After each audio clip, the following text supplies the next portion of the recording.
Bismillahirrahmanirrahim. Assalamualaikum warahmatullahi wabarakatuh. Salam sehat semuanya. Kita lanjutkan pertemuan part 2 daripada fenomena meteorologi maritim. Sebelumnya kita sudah mempelajari tentang tropical cyclone, ya, kemudian juga ada ROB. Hari ini kita lanjutkan tentang fenomena storm surge dan sedikit tentang meteo tsunami, ya. Jadi meteo tsunami ini sebenarnya muncul pada saat ada kejadian tsunami di Selat Sunda, di mana berbagai asumsi dimunculkan. Apakah itu akibat gempa yang telah dicari tahu ternyata gempanya tidak terlalu besar. Kemudian juga ada analisis tentang vulkanik, runtuhan dari Gunung Krakatau. Kemudian berikutnya muncullah meteo tsunami, gitu ya. Sehingga pada saat itu jadi rame isu tentang meteo tsunami. Nah, saat ini mungkin sebagai pengetahuan saja ada istilah meteo tsunami, biar kita kenal juga apa itu meteo maritim, apa bedanya dengan storm surge, ya, kurang lebih begitu. Dan the big question-nya, apakah meteo tsunami itu terjadi di Indonesia, kan? Mungkin terjadi di Indonesia atau tidak, gitu kan, itu ya. Karena pada saat itu Bapak termasuk salah satu yang tidak berasumsi tentang adanya meteo tsunami di Indonesia, ya. Karena pada saat itu BMKG memunculkan salah satu ini, bukan BMKG, ya, entah dari siapa tuh munculnya tiba-tiba ada tentang meteo tsunami. Ya boleh aja keilmuan tuh boleh, ya, supaya jadi kasana keilmuan dan pengembangan buat kita, tapi perlu dikaji apakah ini juga terjadi di wilayah tropis seperti kita, sehingga harus ada syarat-syarat yang harus dipenuhi tentunya, ya. Oke. Sehingga pada satu pro kontra, tapi juga kajiannya tidak ada juga, gitu ya. Ada beberapa yang mengerjakan tapi observation datanya aja tidak bisa menunjukkan ke arah tersebut, gitu. Oke, kita lanjutkan. Oke, storm surge, ya. Storm surge mungkin Anda sudah tahu apa itu storm surge, ya. Jadi storm surge itu kurang lebih adalah naiknya air laut ke daratan akibat adanya badai, ya. Badai artinya adanya tropical cyclone atau hurricane, ya, yang mengenerate gelombang, gitu ya. Ini ada video, ya, hurricane storm surge, yang mungkin ini teori-teori semua, ya. Nanti Bapak tunjukkan abnormal rise and between level during storm, the cause ini adalah teorinya, ya, tentang storm surge hurricane, sehingga hurricane seperti ini, kemudian sehingga memunculkan gelombang yang tinggi sampai masuk ke daratan. Yang paling gampang adalah pada saat kejadian badai Katrina. Termasuk tropical cyclone yang terjadi di Indonesia, Cempaka, sebenarnya juga ada storm surge, ya. Tapi unfortunately kita tidak bisa melihat berapa ketinggian tersebut karena mungkin alat pengukur pasang atau ketinggian muka laut kita di selatan Jawa mungkin tidak rapat, gitu ya. Tapi setahu Bapak, informasi yang penelitian yang sudah muncul termasuk yang sudah dikaji, ada kenaikan itu walaupun tidak terlalu besar, ya, sekitar 1,5 atau, ya, tidak sampai 2 meter beberapa tempat di selatan Jawa, selatan Jogja, dan di Pacitan, gitu ya. Oke, ini teorinya, ya. Nah, jadi teori itu storm tide is observed water level during a storm. Jadi tentu pemicunya adalah badai hurricane, juga kombinasi juga dengan storm surge dan astronomical tide. Nah, ini menarik, ya. Ada storm surge akibat badai, tapi juga bisa berkombinasi dengan astronomical tide, yaitu pasang surut air laut, ya, akibat kenaikan atau gerakan gaya tarik bumi dan matahari. Gaya tarik bulan, ya, gaya tarik bulan, bukan bumi tapi gaya tarik bulan matahari. Pasang astronomi atau pasut yang kita kenal, ya, atau pasang surut itu disebabkan oleh gravitasi ini tadi akibat matahari dan bulan, ya. Tapi kita mengenalnya hanya bulan, sebenarnya matahari dan bulan, gitu. Tapi karena jarak terdekat adalah bulan, kita lebih fokus kepada bulannya selama ini. Padahal sebenarnya pada saat mereka ada di garis lurus ini, dia akan menimbulkan pasang yang sangat besar, gitu ya. Oke, ini storm surge atau dengan storm tide yang berbeda, ya. Ini adalah kombinasi tadi. Kombinasi dengan storm dengan tide, maka ada juga storm tide. Kalau Anda lihat warning advisory di luar negeri, biasanya storm tide menunjukkan angka yang lebih tinggi, ya. Kalau sini. Jadi kalau storm surge is purely water level rise caused by the hurricane wind and low pressure, jadi akibat meteorologika. Kalau storm tide akibat daripada kombinasi dengan adanya kenaikan air laut akibat dari pasang yang diakibat astronomi, yaitu gaya gravitasi bumi dan gaya gravitasi matahari dan bulan, ya. Sehingga pada saat storm surge atau storm ini menuju daratan tentunya akan menyebabkan kenaikan tinggi air yang lebih tinggi dibandingkan storm surge gitu ya, sehingga menyebabkan kerusakan di daerah pantai atau mungkin lebih dalam ya ke daratan. Oke, ini kalau dilihat setelah storm site ya, jadi kalau mean sea level di sini ada anomali storm surge, hanya di sini storm site lebih tinggi ya, yang dari NOAA ya. Oke, ini juga bisa dilihat cyclone storm surge, ini yang kita bahas sekarang, storm surge, cyclone. Ini high tide, mean sea level, low tide. Nah, storm tide adalah normal tide ya, normal tide pasang surut akibat akibat perputaran astronomi bulan ya, matahari interaksinya yang disebut pasang surut diurnal, variasi diurnal. Kemudian ada macam-macam tipe pasang surut ya, ada mix juga, ada semi diurnal dan diurnal. Nah, kemudian plus storm surge sehingga disebut dengan storm tide. Nah, kalau untuk wilayah tropis seperti kita ya storm surge aja masih perlu didiskusikan dulu ya, baru nanti dengan norma tide seperti ini. Ini memang tantangan yang menarik, tapi kalau Anda lihat berita-berita di Eropa atau di Amerika dari meteorologi mereka, warning advisory-nya sudah memunculkan storm tide ini. Oke, mudah-mudahan clear apa itu storm surge dengan storm tide ya bedanya. Oke, ini impact daripada storm surge ya. Ini impact dari storm surge kalau Anda lihat ya. Damage buat in marina. Ini impact dari storm surge di badai Katrina 2005 ya.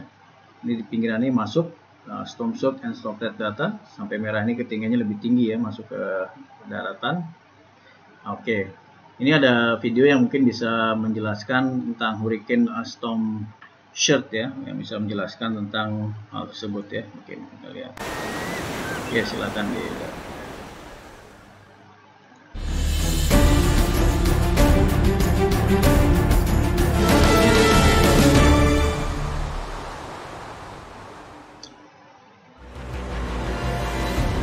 Ya, ini kejadian Powerful badai winds ya. aren't the only Angin yang deadly sangat force kuat. during a hurricane. Hurricane The greatest threat to life actually comes from the water in the form of storm surge. Seperti tsunami ya, tapi kalau tsunami gelombangnya memang pusat sentrumnya Storm jelas ya. Kalau surge ini is kan water di from the atas ocean that is pushed toward the shore ya. by the Storm force surge of the wind swirling around the water to hurricane. the coast gitu ya. This advancing surge combines with the Combined normal with normal tides tide. Nah, and ini can combine increase kalau the water normal level tide ya. by 30 feet or Bahkan more. sampai 30 feet atau lebih ya. Storm surge combined with waves can cause extensive damage. It can severely erode beaches and coastal highways. The pounding waves can take out boats and buildings. As the waters move inland, rivers and lakes may be affected and add to the rising flood levels. While we can't prevent storm surge, we do have a system that can warn us of the incoming threat. As a hurricane develops over the open ocean, forecasters at the National Hurricane Center closely monitor its path to evaluate the risk of a coastal strike. They use a computer model called SLOSH to predict storm surge heights. The model depends critically on the hurricane's track, intensity, and size. SLOSH uses water depths, land elevations, and barriers to the flow of water to compute surges as they move inland. This data helps determine which areas may need to be evacuated. When a hurricane slams our coast, it's important to be aware of all the dangers. As a reminder, emergency managers want us to run from the water and hide from the wind. Don't take unnecessary risks during a storm. Conditions can change in the blink of an eye. Mungkin tidak ini ya. Storm surge is a dangerous event during a hurricane, where furious winds are driving deadly flows of water from our seas to our shores.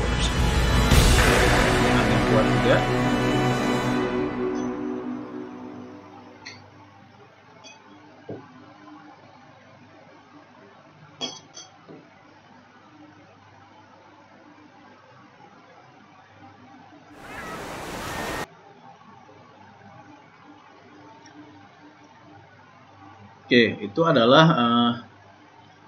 contoh dari tsunami storm surge tadi ya, storm surge yang akibat dari badai atau hurricane ya. Selanjutnya kita minimal Anda sudah membedakan storm surge dengan storm tide apa, kemudian juga storm surge dan bagaimana perbedaannya dengan tsunami yang kita bahas sebelumnya sudah. Sekarang ada lagi namanya meteo tsunami ya, yang Bapak bilang tadi muncul pada saat sebenarnya di Indonesia muncul istilah ini, tapi kalau di luar negeri memang sudah ada beberapa penelitian bahkan tentang ini ya. Walaupun Ya, kalau di Indonesia bagaimana? Apakah ini bisa terjadi? Kan seperti itu ya pertanyaannya. Oke, kalau kita lihat dari pemahaman ini, literasinya dari NOAA ya, kita ambil NOAA yang sudah melakukan riset tentang ini. Meteorologinya karakteristiknya sama dengan tsunami ya, makanya dibilang tsunami. Jadi paling sederhana kalau kita definisikan meteor tsunami itulah tsunami akibat parameter meteorologi kan gitu yang selama ini baik gempa gitu. Waktu Bapak mendengar ini pertama kali, yang ada di bayangan Bapak sebelum membaca jurnal atau membaca literasinya ya, yang ada di kepala Bapak adalah mungkin akibat pemicunya tetap parameter gitu. Terus bedanya dengan storm surge apa gitu. Makanya pada saat itu yang Bapak pikirkan adalah jangan-jangan meteor tsunami itu storm surge gitu. Tapi ternyata berbeda walaupun sama-sama pemicunya. Kalau kita lihat gambar ini ya sebenarnya, lihat.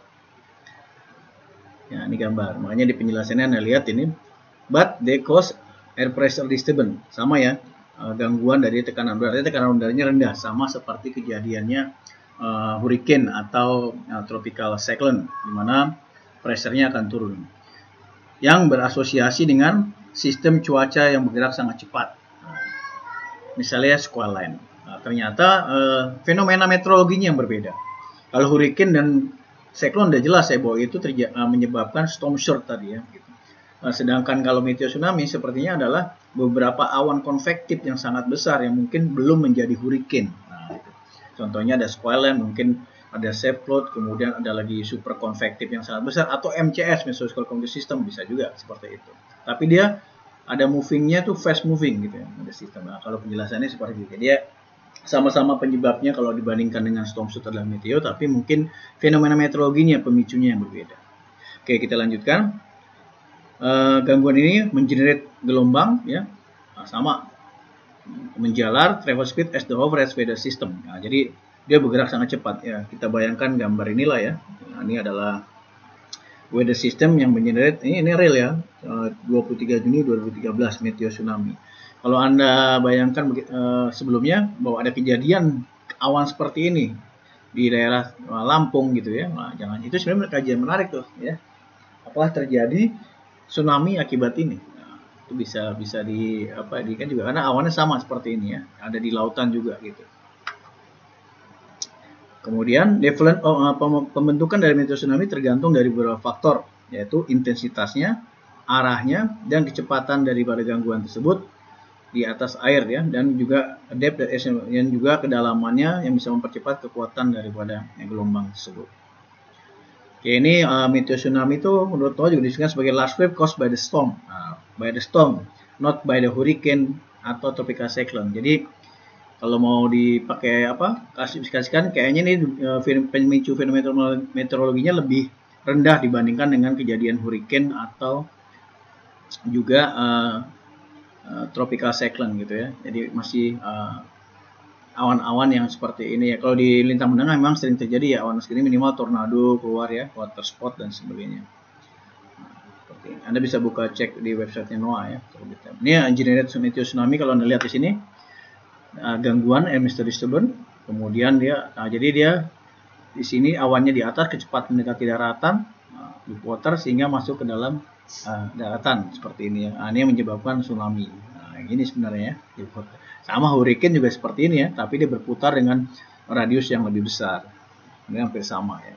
Mungkin ini penelitian biar terdengar atau terlihatnya lebih catching gitu ya, lebih ketangkap cepat meteor tsunami gitu ya. Nah, jadi orang lebih cepat gitu. Mungkin ya, kita tidak tahu. Saya belum tahu sejarahnya, mungkin Anda bisa cari muncul meteor tsunami pertama kali dari siapa gitu ya. Oke, ini ada contoh ada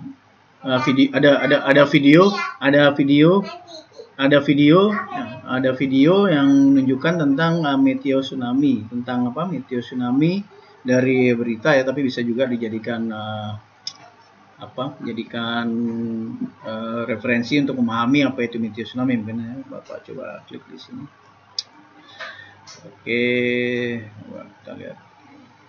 Sunday morning severe storms in southwest Florida sparked a fascinating meteorological phenomena in the city of Naples. It's something called a meteotsunami, and the name really says it all. We're talking about a small tsunami that, instead of being caused by earthquakes, has to do with the weather because of that meteo prefix in its name. Now, the National Weather Service lists the official definition of a meteotsunami as, quote, similar to earthquake-generated tsunamis, but they're caused by air pressure disturbances, often associated with fast-moving weather systems. And though they're not terribly common, they've certainly happened at other times in the past. There have been instances of meteotsunamis on Daytona Beach and areas of Maine, and even the Great Lakes. Places like Chicago and Cleveland have also experienced meteotsunami events. In fact, as late as 2012 in the city of Cleveland, just off the shores of Lake Erie. So what makes us think a meteotsunami may have taken place in the city of Naples? Well, if you're familiar with Naples, there's a beautiful pier that juts out into the Gulf of Mexico just off Gulf Shore Drive to the west of the Naples Bay area. And on this pier, there's an observation unit that keeps track of what the water is doing, basically in the Gulf of Mexico. And it records, among other things, the actual depth of the water in the Gulf of Mexico. What happened early Sunday morning, well before sunrise, is a line of strong and severe thunderstorms were racing across the Gulf of Mexico, pushing toward the coastline of southwest Florida. These storms were moving very fast, some of which around 60 miles an hour. And as this line of severe weather impacted the coast of Collier County, specifically the city of Naples, around 5:15 in the morning, those thunderstorms are producing wind gusts in some cases in excess of 80 miles an hour.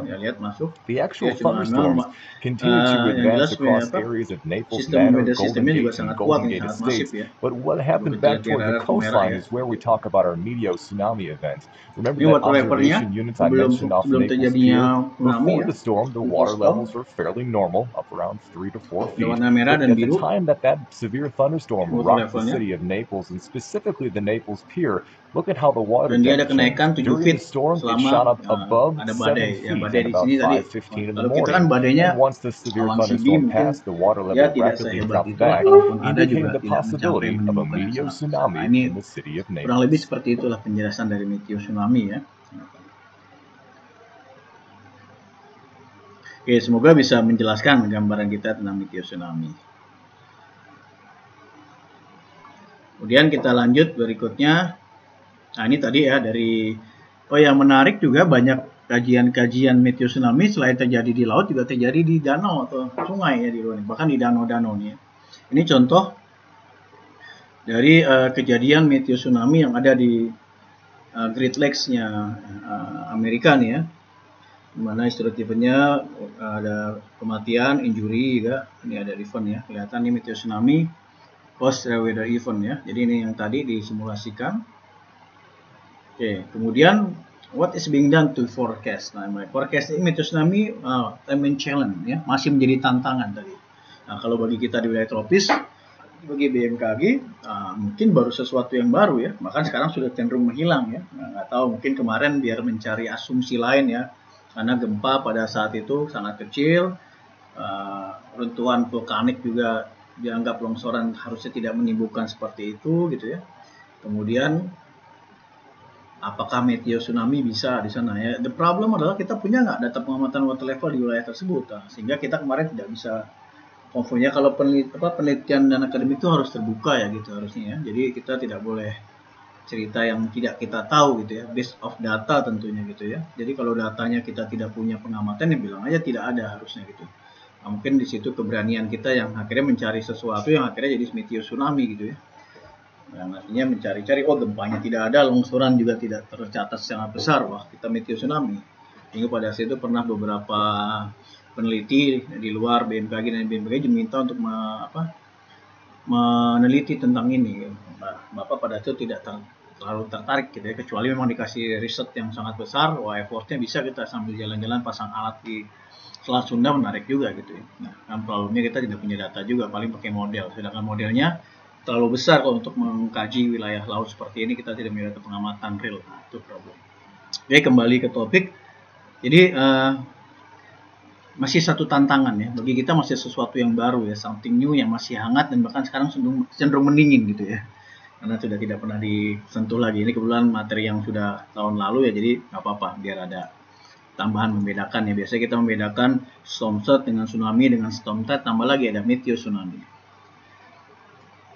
Oke, tetap in research ya, model real world forecast. Meteo tsunami forecast model ada, sudah beberapa ada video survei. Ya kalau di lintang menengah memang ini mungkin terjadi ya, dia karena menimbulkan fenomena yang sedang moderate, diantaranya tropical cyclone atau hurricane, tapi di bawah itu kategorinya atau di bawah kategori 1, tapi di atas sistem lokal atau mesocycle biasa gitu, sehingga dia menimbulkan jadi meteo tsunami. Itu sih yang ada di kepala Bapak waktu menganalisis ini gitu ya. Jadi dia akhirnya mendapatkan fenomena yang sebut aja lah meteo tsunami ya, tsunami yang disebabkan oleh meteo tapi tidak sampai storm surge. Nah, sepertinya begitu ya. Nah, di kita mungkin belum bisa banyak. Nah, ini cuma eksperimental daripada model tsunami tadi ya. Menjadi tantangan. Oke, di NOAA juga, kemudian meteo model dia menggunakannya di danau nih beberapa titik ya. Kita lihat. Nah, ini skema daripada warning meteo tsunami ya, karena memang tetap tujuannya lah warning, masyarakat tidak tahu apakah itu tsunami apakah itu storm surge atau storm tide, yang jelas air laut masuk ke daratan gitu ya, kan begitu ya. Apakah itu istilah tsunami, yang penting air itu masuk ke sampai daratan, apa namanya nggak tahu, tapi yang penting warningnya. Kalau di warning tentu korban jiwa lah minimal bisa dihindari, dia bisa lari seperti mekanisme evakuasi daripada kejadian tsunami. Ini skema yang dibuat oleh NOAA ya untuk warning meteo tsunami ya. Jadi ada numerical model, tetap prediksinya cuaca karena mereka parameternya ada forecasting condition, atmospheric couplingnya ya. Di sini ada tekanan, kemudian ada tinggi, kemudian ada angin. 3 parameter ini. Observasi, nah ini tantangannya. Bagaimana observasi kita? Buoy kita tidak ada. Kita punya buoy merah putih katanya ya, sudah resmikan. Datanya nggak tahu, Bapak sampai sekarang nggak tahu aksesnya bagaimana. Nanya teman-teman yang di Serang juga belum tahu juga gitu ya. Kemudian central warning centernya di pengolahannya, baru user oriented TED-nya seperti apa. Bukan TED ya, saya bilang kalau TED itu kan berkaitan dengan pasangan taksonomi. Naiknya tinggi muka lautnya berapa, seperti ini. Ya, ini modelnya. Ini contoh simulasi, ada video simulasi daripada kejadian meteo tsunami ya. Nah, kita coba lihat, di sini bisa tonton, cuma nggak panjang kok videonya, cuma 2 menit nih, cuma 16 detik ya. Pak dilihat. Oke, nah, ini lihat penjalarannya. Model dari Delta Res nih ya, Belanda nih. Menarik sih ya. Simulasi model komputer ya, bagus-bagus ya. Oke, ini contohnya ya, tadi contoh daripada simulasinya. Oke ya, kalau mau dilihat lagi ya penjelarannya seperti ini ya. Apakah lebih cepat ini atau lebih cepat dari gelombang tsunami? Nah, kita lihat, mesti dilihat ya, cek lagi kecepatannya dan seterusnya. Ada yang kopling dengan model tsunami. Kalau terjadi tsunami berbarengan dengan ini, wah luar biasa lagi gitu. Oke, ini jadi tantangannya banyak ya. Oke, kita lanjut.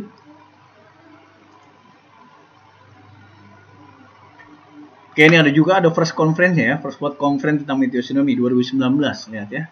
Kalau Anda lihat first world conference, konferensi dunia pertama Mei 2019, jadi baru muncul pada saat kejadian itu. Mungkin orang baru dapat jurnalnya atau baru lihat terus jadi dikait-kaitkan. Jadi 2019 sendiri baru muncul setahun gitu ya. Indonesia kejadian ini pasti Selat Sunda ada tsunami itu juga pas 2019 ya mungkin. Jadi akhirnya cobalah kita coba ya. Nggak apa-apa sih idenya boleh. Tapi ya kita effortnya harus luar biasa lah, kalau datanya dia nggak punya apa yang mau dikaji gitu ya. Itu ya. Jadi memang sesuatu yang baru perkembangannya. Nah ini juga kita harus lengkapi kalau kita ilmuwan saintis gitu ya. Ya semua berdasarkan berdasarkan jurnal gitu ya. Jadi kalau sudah ada jurnal ya kita tidak bisa bantah ya bahwa kejadian meteo tsunami ini memang ada. Jurnalnya juga lumayan qualified ya. Di sini ada numerical model of meteo tsunami tide interaction with Eastern Yellow Sea ini. Jadi interaksinya ada. Kemudian ini 2019 kalau salah. Moderate approach in meteo tsunami research and early warning. Nah, ini tadi 2019. Ini juga baru Bapak update nih, baru development of forecast process for meteo tsunami event in Gulf Mexico. Nah, proses tuh. Nah, jadi memang ada beberapa. Yang menarik, dulu Bapak ingin memahaminya meteo tsunami itu sebenarnya apa sih? Tadi di awal sudah dijelaskan oleh parameternya, drive-nya by parameter cuaca gitu ya. Jadi memang yang menarik adalah ada penurunan tekanan udara yang sangat signifikan, hampir sama seperti kejadian hurricane atau siklon. Nah, jadi dan kalau tidak salah di jurnal itu yang pernah Bapak baca adalah sampai 2 milibar gitu ya. Di tropis di wilayah Indonesia seperti kita di benua maritim, penurunan tekanan udara 2 milibar itu ya udah seperti siklon gitu ya. Jadi memang ya mesti banyak kajian lah tentang ini.